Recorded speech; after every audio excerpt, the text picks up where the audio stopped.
welcome to Saucy Cat. My name's Zoe, and here in South Dakota it is officially cold and dreary, which just makes me want something fresh and vibrant, something that reminds me of summer. But since it is still fall, I might as well throw in a nice gourd or two. So today I got for you some delicious butternut squash tacos, or as we call them, SQUACOS. Let's get into it. First step takes the longest, so let's knock it out. Take a butternut squash and cut it in half.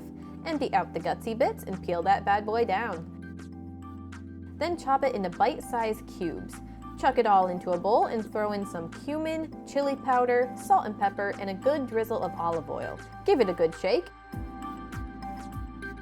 and lay it out evenly on a baking sheet. Slide that into a 400-degree oven and bake for around 45 minutes until the edges get a little caramelized.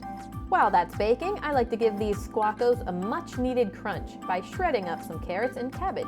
I'm also going to slice up a red onion, not just because it adds a good punch, but because these colors together are gorgeous.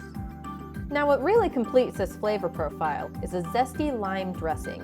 Into a blender goes some cashews, white vinegar, and lime juice. Add a splash of almond milk to tone down the intensity, and then season with salt, pepper, garlic powder, and cumin. Then just blend it into a saucy consistency.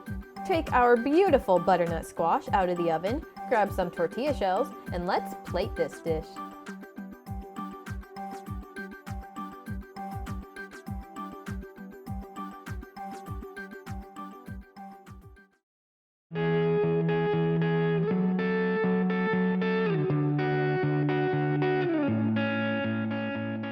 I cannot tell you how excited I am for this.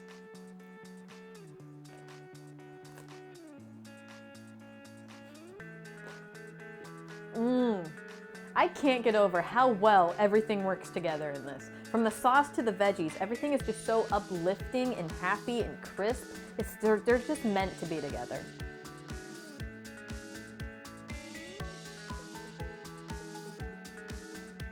Well, that's all I got for today. Let me know what your favorite fall dishes are in the comments section down below. Don't forget to like and subscribe, and I'll see you next time on Saucy Cat.